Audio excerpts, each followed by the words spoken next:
João 4, de 43 a 54. Diz assim o texto da palavra de Deus: Passados 2 dias, partiu dali para Galiléia, porque o mesmo Jesus testemunhou que um profeta não tem honra na sua própria terra. Assim, quando chegou a Galiléia, os galileus o receberam, porque viram todas as coisas que ele fizera em Jerusalém, por ocasião da festa a qual eles também tinham comparecido. Dirigiu-se de novo a Caná da Galiléia, onde da água fizera vinho. Ora, havia um oficial do rei, cujo filho estava doente em Cafarnaum. Tendo ouvido dizer que Jesus viera da Judéia para a Galiléia, foi ter com ele e lhe rogou que descesse para curar seu filho que estava à morte. Então Jesus lhe disse: Se porventura não virdes sinais e prodígios, de modo nenhum crereis. Rogou-lhe o oficial: Senhor, desce antes que meu filho morra. Vai, disse-lhe Jesus, teu filho vive. O homem creu na palavra de Jesus e partiu. Já ele descia quando os seus servos lhe vieram ao encontro, anunciando-lhe que o seu filho vivia. Então indagou deles a que hora o seu filho se sentira melhor. Informaram: Ontem, à hora 7ª, a febre baixou. Com isto, reconheceu o pai ser aquela precisamente a hora em que Jesus lhe dissera: Teu filho vive. E creu ele e toda a sua casa.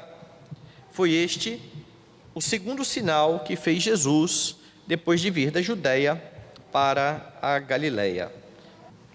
Meus irmãos, vez por outra, eu paro para assistir aquelas pegadinhas que você tem na internet.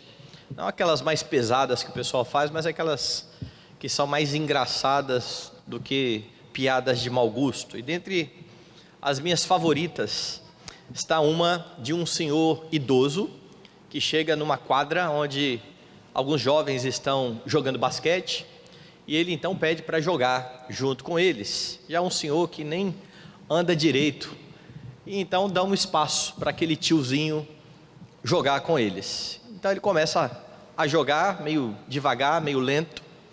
Ele tenta arremessar algumas bolas, ele erra a cesta, passa bem longe da cesta. Ele não consegue dar passes direito, e o pessoal que está olhando começa a olhar com reprovação, começa quase a caçoar daquele idoso que está ali jogando basquete, e de repente, para surpresa de todos, ele começa a acertar cestas. E não só isso, ele começa a fazer algumas jogadas bastante incríveis. Ele parte para a cesta e dá aquelas enterradas, e está todo mundo agora espantado com o velhinho que está dando um show em todos aqueles jovens que estavam ali. Na verdade, eles vão descobrir depois que ali está um jogador da NBA fantasiado de idoso. E a questão aqui, o ponto que eu quero levantar, é que por não saber que se tratava de um jogador profissional, aqueles que estavam na quadra erraram na avaliação e acabaram ficando envergonhados. Se eles soubessem de imediato que estava chegando ali um astro da NBA, eles não teriam caçoado, eles não teriam olhado com desprezo quando ele pediu para jogar, mas por causa da aparência de um idoso, eles tomam todas essas atitudes erradas. E o que tem isso a ver com o texto, que nós lemos hoje? Lembre-se do contexto em que as coisas estão ocorrendo aqui. Jesus havia deixado a Judéia para ir até a Galiléia dos gentios. Foi isso que nós vimos lá no começo do capítulo 4. Mas antes de chegar até a Galiléia dos gentios, ele precisa passar em Samaria. Nós vimos a história de Jesus com a mulher samaritana. Aquela mulher precisava crer em Jesus Cristo.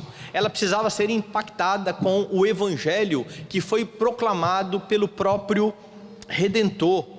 E depois que Jesus permanece ali com os samaritanos por mais 2 dias, e muitos samaritanos acabam crendo em Jesus Cristo, ele finalmente vai partir agora para a Galiléia. Ele tinha saído da Judéia para ir para Galiléia, fez essa pausa aí de 2 dias e finalmente ele está indo para Galiléia. A história que foi narrada aqui por João nestes versículos ensina então que Jesus é mais do que aquilo que os homens pensam. Como é que você percebe isso aqui no texto? Primeiro você vai ver o que é que os homens, estes homens do texto, estavam pensando a respeito de Jesus.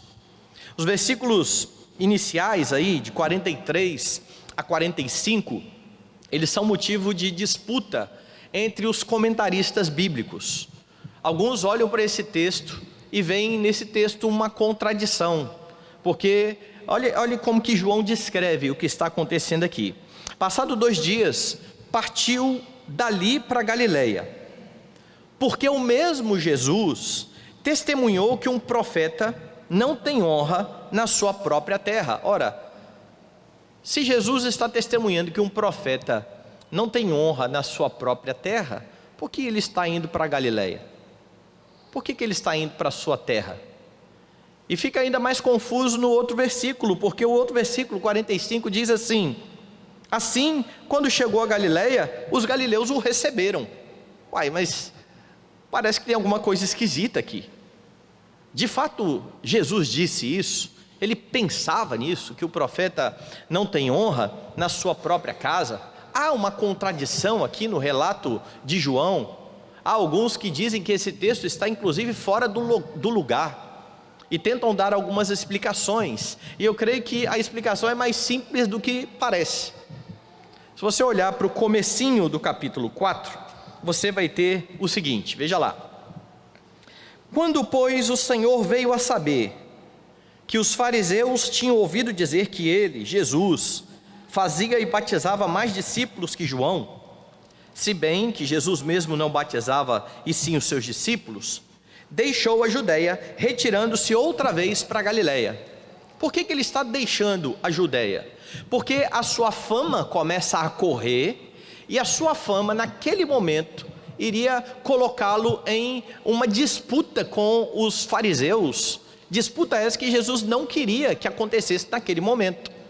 Nós vimos isso. Essa é uma das razões dele estar indo lá para Galiléia. E então João insere aí aquele momento em que Jesus para em Samaria. Então, quando você vai lá para o verso de número 43, você tem que ter em mente aquilo que ele já começou a dizer lá. Olha, Jesus, evitando os fariseus, partiu para a Galiléia.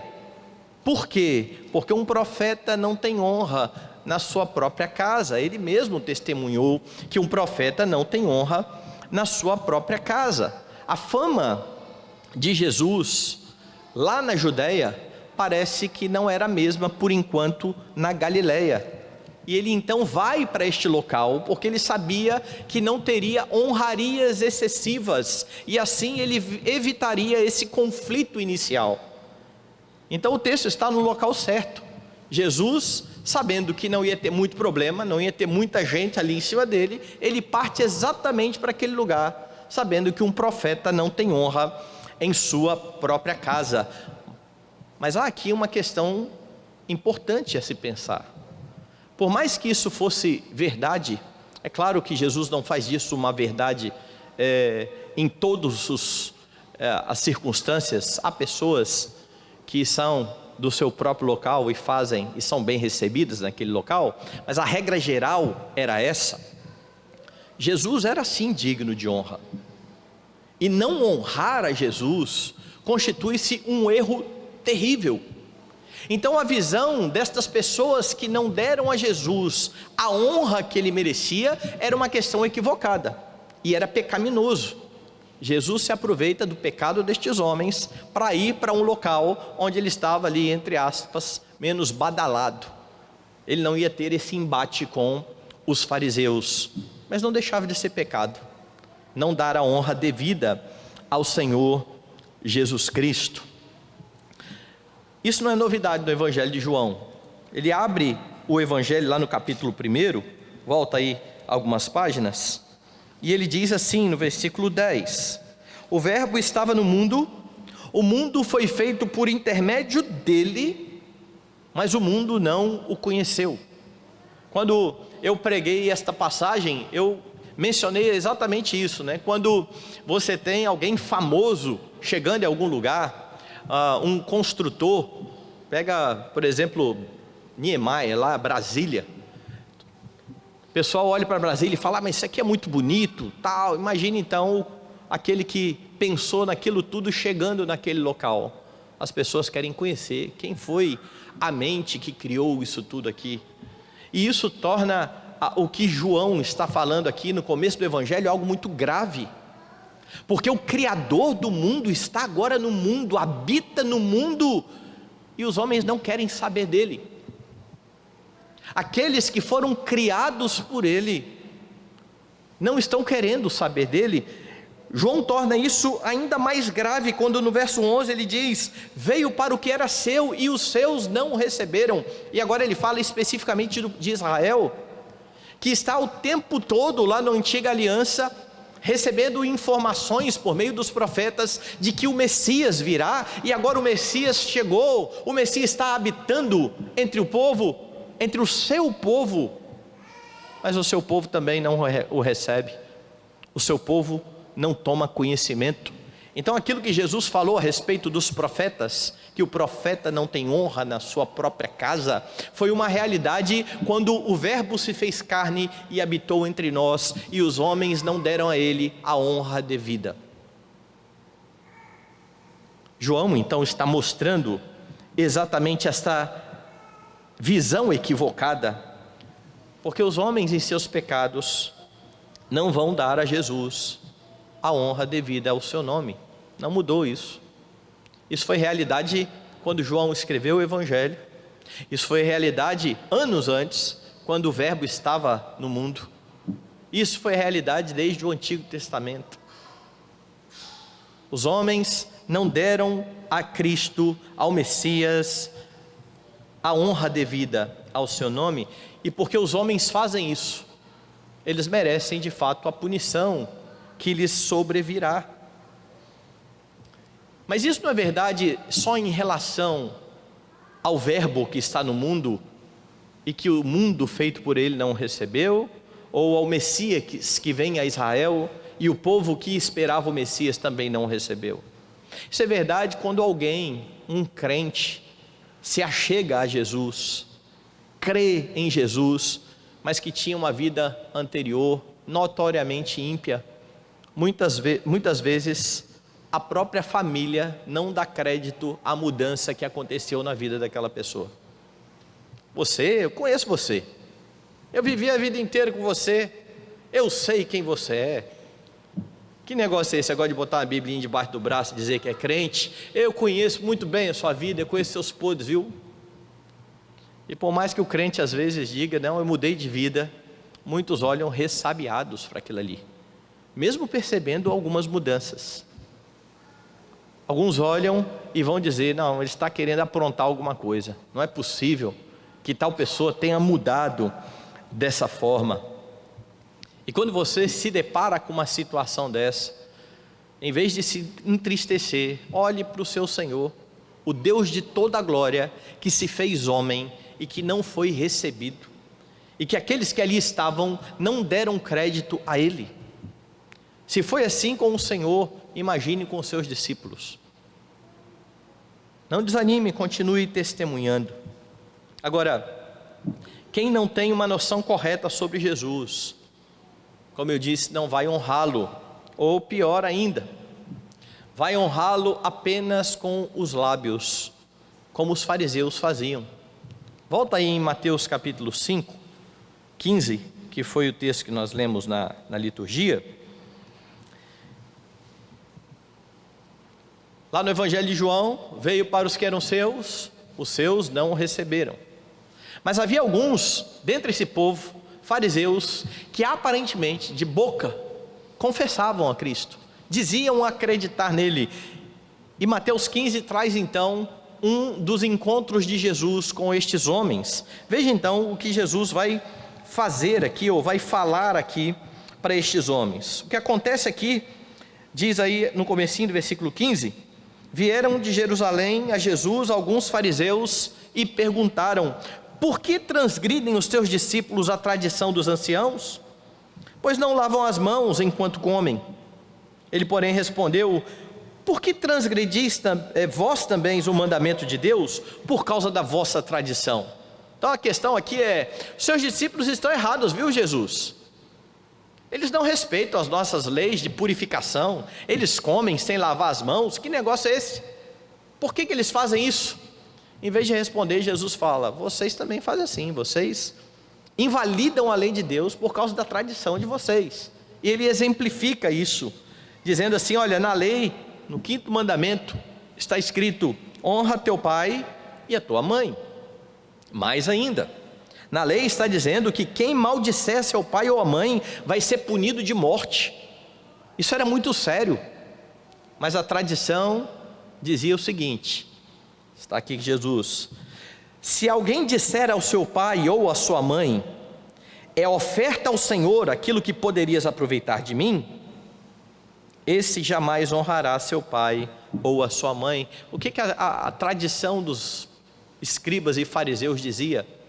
Bom, se você pegar aquilo que você ia oferecer para sua mãe, para o cuidado da sua mãe e do seu pai, se você oferecer isso ao Senhor, você está desculpado, não tem problema algum.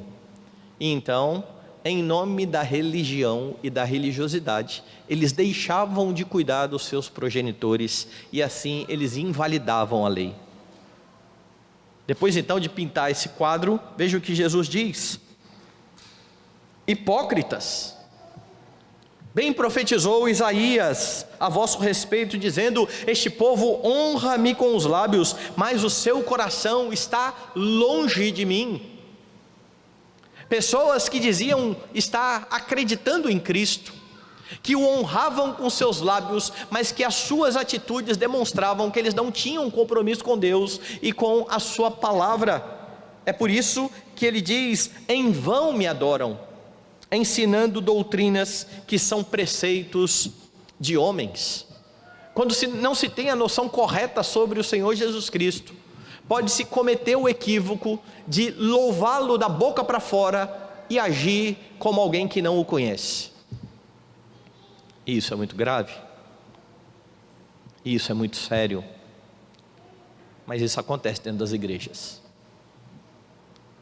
Pessoas que aos domingos estão adorando a Deus e que de segunda a sexta ou a sábado, no seu período de trabalho, agem de qualquer forma. São crentes na igreja, enquanto estão na igreja, mas lá fora dão mau testemunho. Isso acontece por não se conhecer exatamente quem é o Deus que nós adoramos.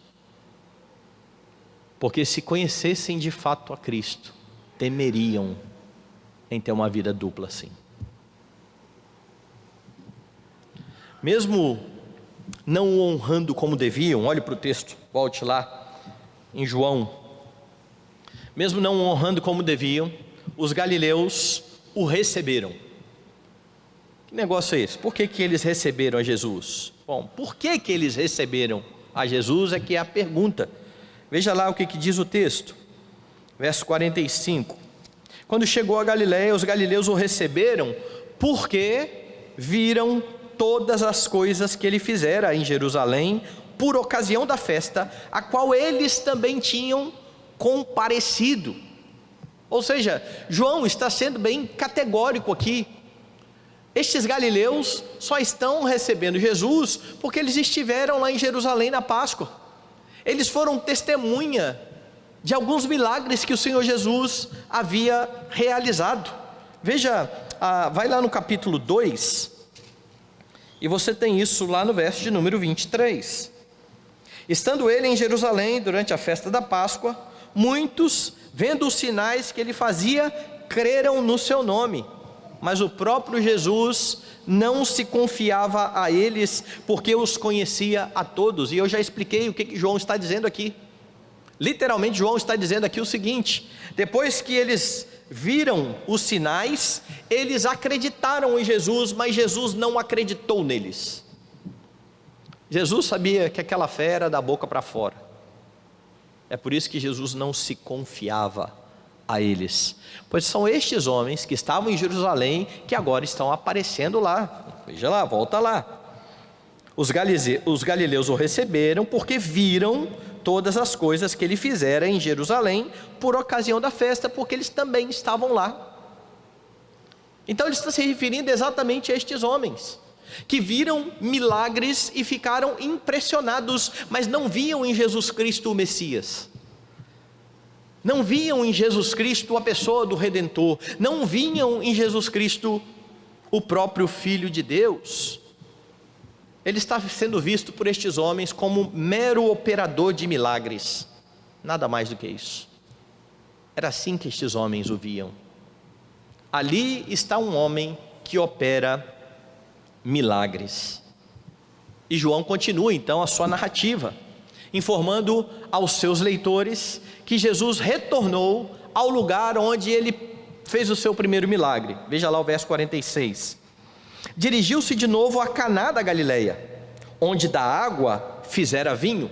E João agora quer situar os seus leitores, dizendo: olha, Jesus foi para aquele local, para aquele primeiro local onde acabou o vinho na festa, e ele então trouxe a alegria de volta, mostrando que ele é o próprio Messias. Aquele milagre, como eu disse, como todos os outros milagres, não era um fim em si mesmo.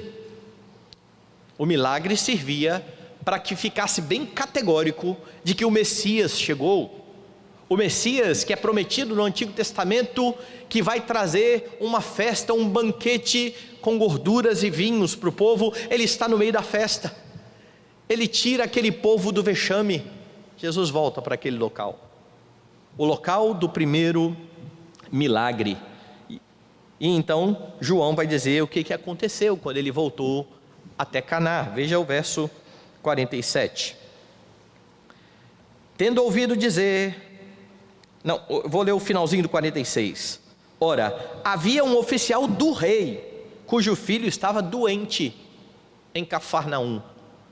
Tendo ouvido dizer que Jesus viera da Judeia para a Galileia, foi ter com ele e lhe rogou que descesse para curar o seu filho, que estava à morte. Jesus está no local do primeiro milagre. Agora este oficial do rei vem de Cafarnaum. Cafarnaum não estava muito distante daquele local. Cafarnaum ficava cerca de 4 quilômetros de distância de onde Jesus estava. Imagine a repercussão daquele milagre, daquele primeiro milagre. Jesus estava na festa de casamento, o vinho acabou, o vexame virá, e de repente este homem aparece e manda com que os homens peguem as talhas, encham de água, e daquela água vem o melhor vinho. Essa notícia se espalha, e agora este homem que transformou água em vinho está de volta. Este oficial tem um filho doente, ele corre até esse homem, ele vai até o Senhor Jesus Cristo. Ele soube desta fama de milagreiro de Jesus, ele cria que Jesus podia fazer algo pelo seu filho gravemente adoentado. Não era uma doença pequena. O verso 47 diz o seguinte: ele rogou que descesse para curar seu filho que estava à morte. O menino estava para morrer, e o homem que transformou água em vinho está aí. Eu vou lá. Parece aquelas pessoas que passam por dificuldades e pedem ajuda para qualquer lado. Você conhece gente assim? Pede ajuda até para crente. Ou você está indo para a igreja, ora pela gente lá, hein? Nós estamos precisando muito. Mas passar um espírito indo para o centro de macumba, ele vai pedir a mesma coisa. Faz lá alguma prece lá para a gente. Ou se tiver um ateu, pense positivo, me ajuda aí. Porque as pessoas pedem ajuda no momento de aflição, eles não querem saber de onde vem a ajuda. Este homem, ele não olha para Jesus como o Messias, não por enquanto.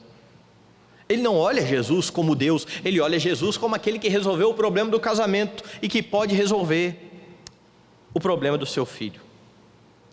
E quando se reduz Jesus a um simples fazedor de milagres, tudo fica complicado. Primeiro que é pecado pensar assim. Jesus não é um milagreiro. Jesus faz milagres, mas ele não é um milagreiro. É verdade, ele operava milagres, como eu disse, eles corroboravam o fato de ele ser o Messias prometido, o próprio Deus entre nós. Entretanto, outros homens enviados por Deus lá no Antigo Testamento fizeram milagres. E mais, falsos crentes também são anunciados como fazedores de milagres. Quer ver? Dá uma olhada, foi o próprio Jesus que falou isso. Vai lá em Mateus capítulo 7.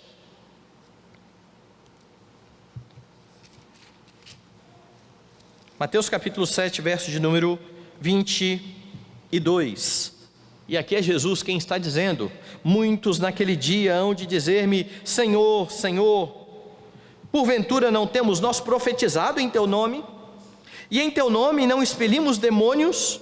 E em teu nome não fizemos muitos milagres? Então lhes direi explicitamente: nunca vos conheci. Mas não há aqui no texto nenhuma negativa de Jesus da alegação destes homens. Jesus não os desmente. Mentira, vocês não fizeram milagre coisa nenhuma. Eles fizeram. A alegação é verdadeira. Em teu nome nós fizemos milagres. Eu não conheço vocês. Quer um pouco mais? Mateus 24.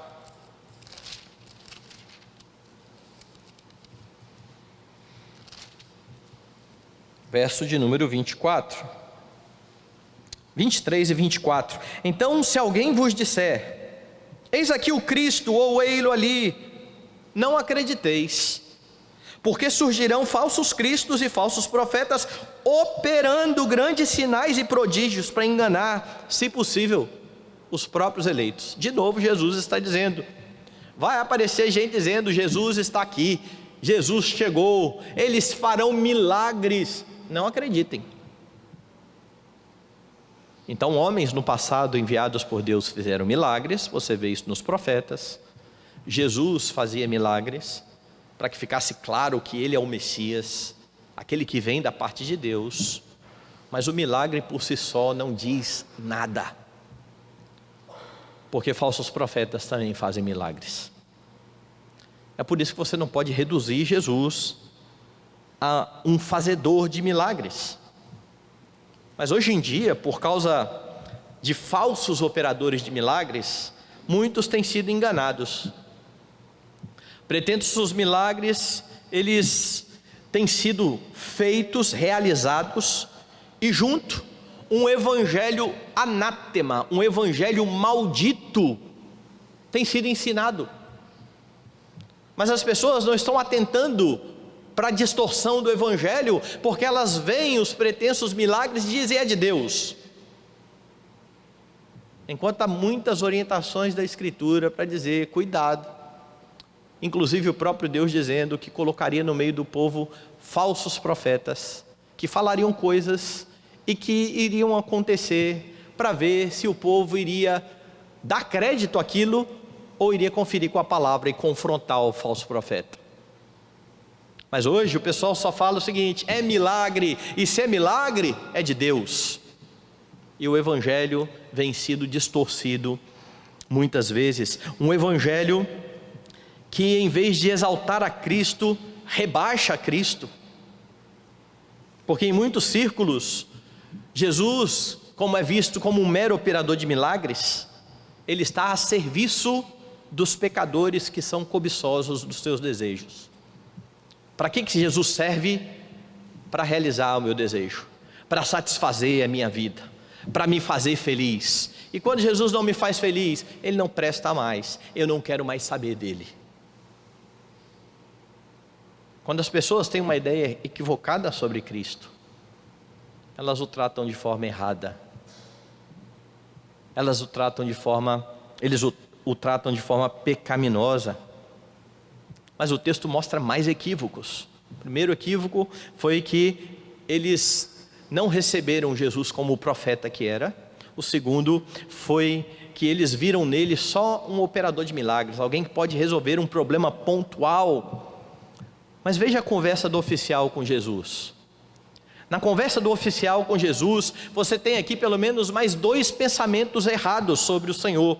Diz aí o verso 47, João 4, 47. Tendo ouvido dizer que Jesus viera da Judéia para a Galiléia, foi ter com ele e lhe rogou que descesse para curar seu filho que estava à morte. Esse centurião que acha que Jesus pode resolver um problema do filho, porque ele já transformou água em vinho, ele vai lá buscar Jesus e pede: vamos comigo até lá em Cafarnaum. Ele vê Jesus como alguém que está limitado à geografia do local. Jesus precisa ir lá. É por isso que ele está apressado. E não só isso, o outro equívoco deste homem é achar que Jesus está limitado pela morte. Vem depressa, Senhor, porque o meu filho está à beira da morte. A ideia aqui então é: depois que morrer já era, já acabou. Depois que ele morrer não adianta mais. Jesus precisava, na cabeça deste homem, ir até Cafarnaum, e ele precisa ir logo. Verso 49, rogou-lhe o oficial: Senhor, desce antes que o meu filho morra. Venha logo, venha apressadamente. Agora veja que interessante, esse homem está preocupado com a saúde do filho, a sua preocupação é legítima. O problema é grave. Ele está perto de Cristo, aquele que pode resolver não só o problema da saúde do filho, mas problemas muito maiores, como veremos já já. Mas ele não tem ideia do que Jesus realmente pode fazer. Ele está perto do Deus eterno, que habita entre nós, mas acha que este Deus, primeiro, ele não entende que é Deus, acha que ele está limitado geograficamente. Esse que lá atrás chegou para Natanael e falou assim: eis o israelita em quem não há dolo. O Senhor me conhece de onde? Eu vi você quando você estava lá debaixo da figueira. É esse que está aqui. Mas este homem não tem noção sobre quem é Jesus. E em nossos dias, meus irmãos, muitos dizem crer em Jesus, mas também o limitam. Limitam a Cristo e limitam a palavra de Cristo. Você quer ver como as pessoas fazem isso? Jesus é bom para domingo. A Bíblia é boa quando nós vamos à igreja prestar culto, e então nós abrimos e lemos um salmo, cantamos alguns cânticos, mas quando a gente tem um problema sério na alma, a Bíblia não é suficiente. Nós precisamos de um pouco mais. Nós precisamos de terapia. Nós precisamos de pensamentos de homens que não creem em Deus. Muitos deles que se opunham fortemente à ideia de qualquer Deus ou da ideia religiosa. Como Freud, por exemplo, que via na religião apenas mais alguma coisa a ser curada. E há muitos crentes com a Escritura que dizem amar Jesus e que na hora do aperto corre para esse tipo de pensamento, de pessoas que não amam ao Senhor. É um equívoco. Pessoas que confessam a Cristo da boca para fora, mas que não creem que a sua palavra é suficiente para a vida e para a piedade. Eu preciso de algo mais. Para os problemas sérios, não basta a religião. Eu preciso ir a outras fontes. Outros limitam a ação de Jesus somente à cura física, tal como este homem aqui. E diante da doença, por exemplo, de parentes e de conhecidos, eles pedem orações pela recuperação física, mas não pedem muitas vezes a recuperação da saúde espiritual. Nós queremos mesmo é que a pessoa seja curada e levante do leito. Não interessa se ela creu e morreu. Isso não basta. ela precisa levantar, ela precisa retomar a sua vida. Muitos não rogam pela cura verdadeira, a cura da alma.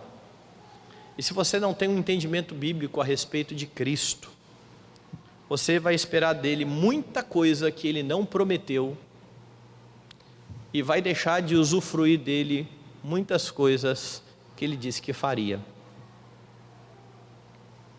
Tudo porque talvez você o veja com olhos equivocados. Não é o Deus que se revela na Escritura, mas o Deus que você imagina que Ele é. Os homens, meus irmãos, têm ideias equivocadas a respeito do Senhor Jesus Cristo. Há muitos crentes que precisam conhecê-lo mais, e que por não conhecê-lo verdadeiramente, ou mais profundamente, ficam dando crédito a muitas crendices que não tem nada a ver com a Escritura. Você precisa conhecer cada vez mais ao Senhor Jesus Cristo, a fim de proclamá-lo de forma fiel. Então a primeira parte mostra como é que os homens viam a Jesus, mas o texto mostra também quem de fato é Jesus, porque a narrativa mostra os dois lados, os anseios, as expectativas dos homens, as suas ideias erradas a respeito de Cristo, mas João leva o seu leitor a compreender sobre quem ele é de fato. Veja como que João faz isso. No verso 48, João mostra que Jesus é aquele que censura a incredulidade. Veja o que diz o texto. Então Jesus lhe disse: se porventura não virdes sinais e prodígios, de modo nenhum crereis. A palavra de Jesus aqui é uma palavra de reprovação. Primeiro, Jesus está fazendo uma constatação, certo? Se vocês não virem sinais, vocês não vão crer. Isso é uma constatação, isso era verdade, mas essa constatação vem em tom de reprovação, porque este homem era tal qual os galileus. Veja no verso 45 de novo. Quando chegou a Galileia, os galileus o receberam, porque viram todas as coisas que ele fizera em Jerusalém, por ocasião da festa, a qual eles também tinham comparecido. Volta lá no capítulo 2, verso de número 24. O próprio Jesus não se confiava a eles, porque conhecia a todos. Pessoas que aparentemente acreditaram em Jesus, mas que Jesus conhecia o coração. Este homem está nesta mesma condição. Jesus está repreendendo então este homem: se vocês não virem milagres, vocês de modo algum irão crer. E por que essa reprovação? Porque estava diante dele, não um milagreiro, estava diante dele o Deus de toda a glória. Mas este homem não crê na divindade de Cristo, este homem não crê na palavra de Cristo, ele precisa de um sinal, e é por isso que ele é repreendido. Como outros foram: vocês estão atrás de mim, não porque creram, mas porque vocês comeram pão e se fartaram. E sabe o que é interessante aqui? É que nos nossos dias, aqueles que ficam aí enfatizando experiências com sinais e milagres, eles são vistos como crentes mais espirituais. Olha, os mais espirituais, eles têm experiências, eles veem milagres. Eu já vi muito presbiteriano reclamando disso, dizendo: a nossa igreja não acontece nada, né? Tem milagre. A gente vê aí um monte de igreja acontecendo um monte de milagre. Será que a gente é muito frio? Por que no tempo lá de Atos tinha tanto milagre e hoje nós não temos mais milagres? E aí então aparece alguém dizendo: não, eu tenho experiência com Deus, eu tive tal experiência que muitas vezes não tem nada a ver com aquilo que a Escritura diz. Olha, essa pessoa aí tem muita fé. Essa é a visão dos nossos dias, pessoas espirituais, mas o texto mostra o contrário. O texto está mostrando que uma fé que depende de sinais e milagres é uma fé vacilante, uma fé que precisa ver para crer, talvez não seja uma fé genuína. A visão de João é totalmente diferente. Você precisa estar satisfeito com a palavra, com aquilo que Jesus afirma, com aquilo que Jesus promete, com tudo aquilo que a Escritura declara acerca de Jesus Cristo. Porque quando você não está satisfeito com isso, você sai atrás de pretensas experiências. E se a sua fé depende de experiência, você corre alguns riscos. O primeiro deles, dá crédito a falsos milagres. Lembre de Jesus. Muitos aparecerão dizendo: eis aqui o Cristo. Vão fazer milagres para enganar, se possível, os próprios eleitos. Não acreditem neles. Mas se você é crédulo, e a palavra é essa mesmo, crédulo. Crédulo é diferente de crente. Crédulo é aquele que põe fé em qualquer coisa. Se você é crédulo, você vai chamar de milagre e de coisa de Deus aquilo que não tem nada a ver com Deus. O segundo problema é que você vai deixar de julgar o que ocorre com medo de estar ofendendo a Deus. Tem um monte de crente que tem esse medo. Acontece alguma coisa, ele acha estranho, ele nunca viu isso na Bíblia, sei lá, né? Vai que eu estou aí blasfemando contra o Espírito Santo. Meu irmão, não é isso, a blasfêmia contra o Espírito Santo.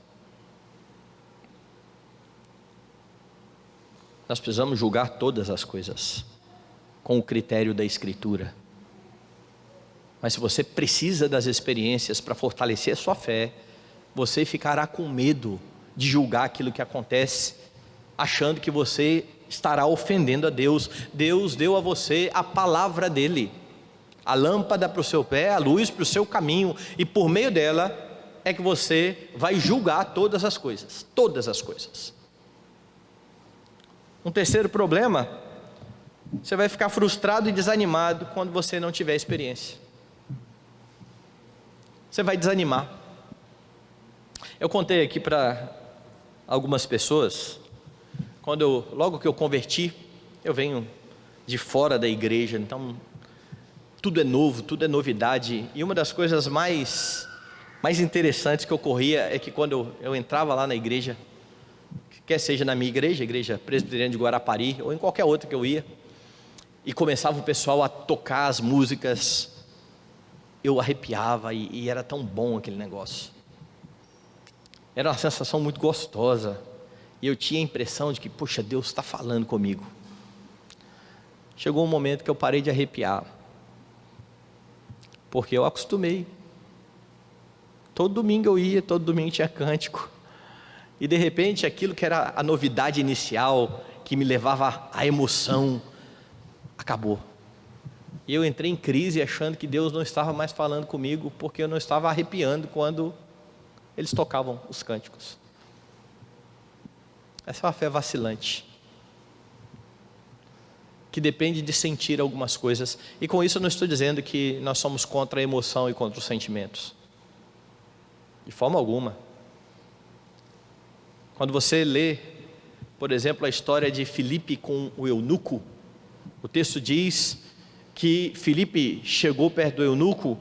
A primeira coisa que ele perguntou não foi se o eunuco tinha sentido alguma coisa quando leu a Bíblia. Não foi isso. O eunuco estava lendo o profeta Isaías. Filipe se coloca de lado e não pergunta assim: ei, meu amigo, sentiu alguma coisa? Lembra o que ele pergunta? Compreendes o que vens lendo? Você está entendendo? Como é que eu vou entender se não tem ninguém para me explicar? Filipe sobe no carro, explica a passagem de Isaías, explica a escritura. Aquele homem crê a ponto de dizer: tem água aqui, o que me impede de ser batizado? Bom, se você crê que em Jesus, né, eu creio que Jesus é o Filho de Deus. Eles vão à água, ele é batizado, e aí então o texto diz: e o eunuco saiu cheio de alegria. Está ali a emoção. Aquele homem saiu alegre, mas a sua alegria era fruto de entendimento. Não era uma alegria do nada. Não era uma alegria aonde você vê, por exemplo, uma pessoa que começa a rir na igreja e gargalhar, e daqui a pouco a outra pessoa do lado começa a gargalhar junto, e daqui a pouco tem 3, 4 rolando no chão, gargalhando, e isso tudo é do Espírito. Por que esse pessoal está rindo, gente? Nem eles entendem por que eles estão rindo. E tem muito cristão, e aqui eu vou falar da nossa denominação, presbiteriano, dando crédito a essas coisas.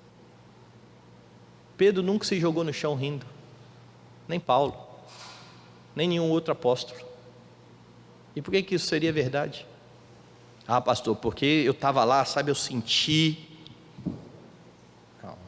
Seu sentimento não pode vir à frente do entendimento. É por isso que Deus nos chama a prestar um culto racional. Não é um culto de qualquer forma. Mas quem entende o Evangelho, quem entende que merece ir para o inferno, quem entende que Cristo se deu por ele, para pagar um pecado que ele não teria condição de pagar, se emociona, ama Cristo, isso toca o seu coração.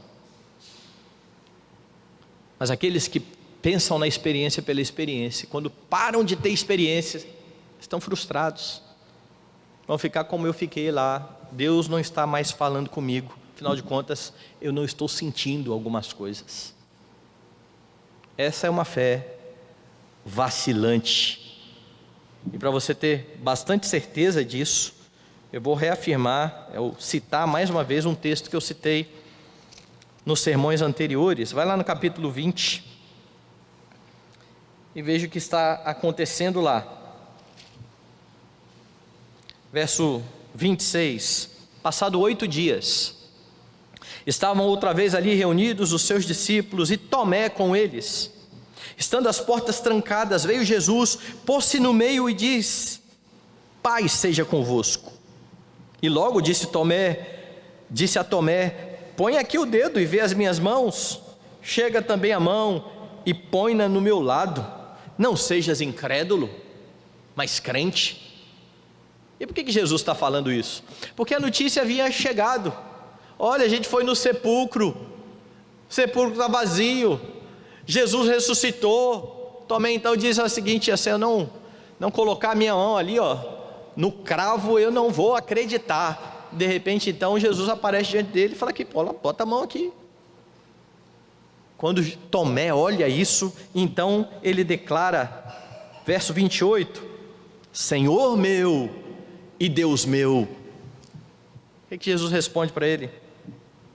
Porque me viste e creste? Bem-aventurados os que não viram e creram.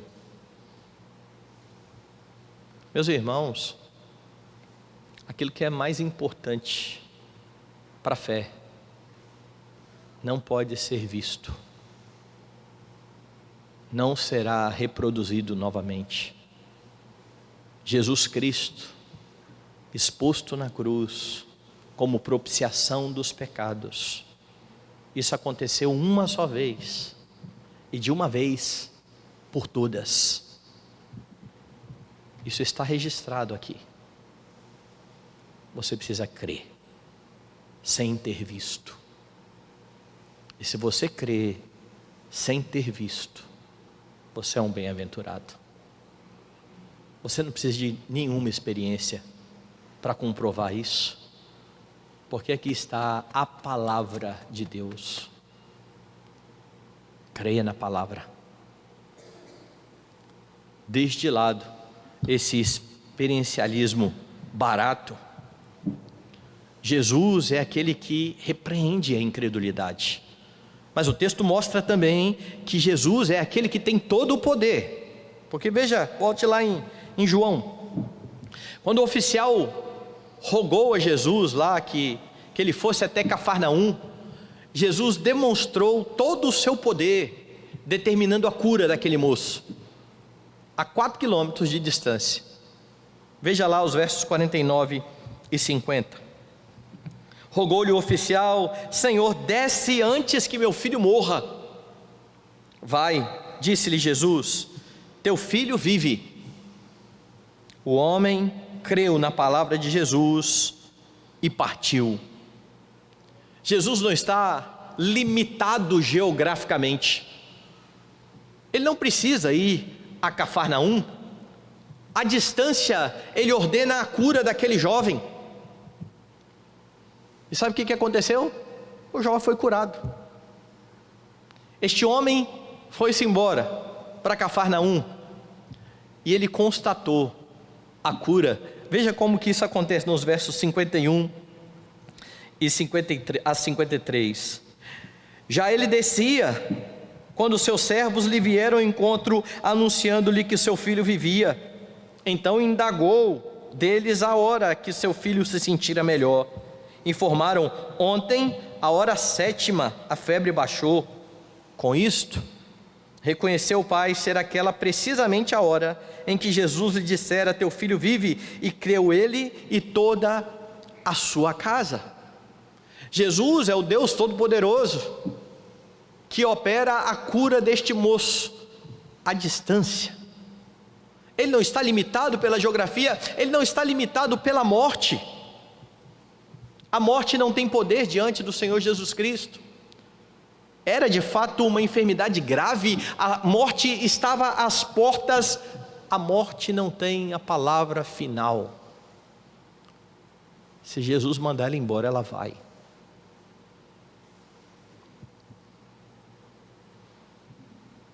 Jesus é o Deus Todo-Poderoso. Jesus é o dono da vida. E mesmo no momento em que Ele morre em favor do seu povo, a morte não tem a palavra final. Ele está soberanamente no controle de tudo. Foi Ele quem disse. Vire aí as páginas da sua Bíblia, vá lá no capítulo 10, versos 17 e 18. Por isso o Pai me ama, porque eu dou a minha vida para a reassumir. Ninguém a tira de mim, pelo contrário, eu espontaneamente a dou. Tenho autoridade para entregar a minha vida, também para reaver a minha vida. Este mandato eu recebi do meu Pai. Quando Cristo se ofereceu e se entregou à morte, a morte não teve a palavra final, porque Ele se deu. Ninguém tirou a sua vida. Ele é o dono da vida. E este homem pôde constatar isso quando ele foi até a sua casa e conferiu que exatamente na hora que Jesus disse: vai que o seu filho já está bom, já está curado, foi precisamente a hora que o moço se levantou. O seu Redentor é o Deus Todo-Poderoso, em cujas mãos estão todas as coisas. A Bíblia diz que Ele sustenta todas as coisas pela força do seu poder. E diante dessa verdade, você não precisa temer nenhuma circunstância. Você não precisa temer a situação econômica do país. Você não precisa temer ser despedido. Você não precisa temer caso alguém da sua família adoeça, caso você venha a adoecer, porque a sua vida está nas mãos daquele que é o dono da vida. Ele não tem poder somente sobre a morte, Ele tem poder sobre todas as coisas. Então esteja convicto de que não importa onde você esteja, o Senhor está ao seu lado. Ele não está limitado geograficamente, Ele está com você todos os dias. Assim Ele continuará até a consumação dos séculos. E aqueles que sabem exatamente quem é Jesus, podem enfrentar as tribulações da vida com confiança, com esperança. Porque você nunca vai estar à mercê das circunstâncias. Louve a Deus por esse privilégio. Jesus é aquele que tem todo o poder, mas o texto mostra um pouco mais. Jesus é aquele que salva pecadores. Aquele homem foi repreendido em sua incredulidade. Se você não vir nenhum sinal, você não vai crer. É uma repreensão. Mas ele ouviu de Jesus: vai, o seu filho vive. E o texto já vai dizer o seguinte, verso 50: o homem creu na palavra de Jesus. E agora há uma questão interessante, porque ele queria que Jesus fosse até Cafarnaum. Ele queria ver o que Jesus estaria fazendo com o seu filho. Jesus agora disse: pode ir, vai, o seu filho vive. Este homem agora crê, ele muda de postura e ele vai. Sob a palavra de Jesus, ele retorna para casa, e quando ele tem a notícia de que foi exatamente nessa hora que o filho se colocou de pé, diz aí o texto, verso 53, com isso reconheceu o pai ser aquela precisamente a hora em que Jesus dissera: o teu filho vive, e creu ele e toda a sua casa. Se aquele menino, se aquele moço tivesse recebido apenas uma cura física, um dia ele morreria. Mas agora ele creu no Senhor, no Salvador. Agora a família encontrou um Redentor, e mesmo que tenham experimentado a morte física, nunca vão morrer eternamente. Porque é isso que Jesus faz com todo aquele que nele crê. Jesus é o Salvador dos homens. Foi isso que você encontrou em Jesus Cristo. Você não encontrou um curandeiro, você encontrou um Salvador, um Redentor, alguém que te viu no lamaçal do pecado e que te tirou de lá. Nós cantamos isso, foi?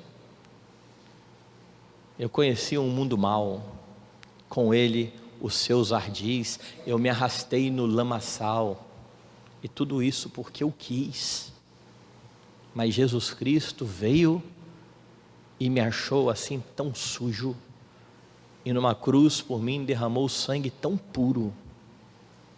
Foi assim que me salvou.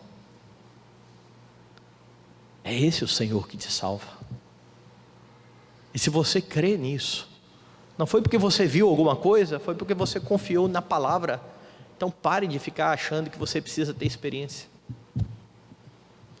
Você já teve a maior delas, a experiência do novo nascimento, que é constatada todo dia, quando você percebe que o Jesus que te salvou continua te limpando e vai fazendo de você a cada dia mais parecido com Ele. E se isso não for suficiente para que você tenha o coração firmado em Jesus Cristo, você pode ver maná cair do céu, você pode ver o mar de Camburi se abrir, e você vai continuar incrédulo.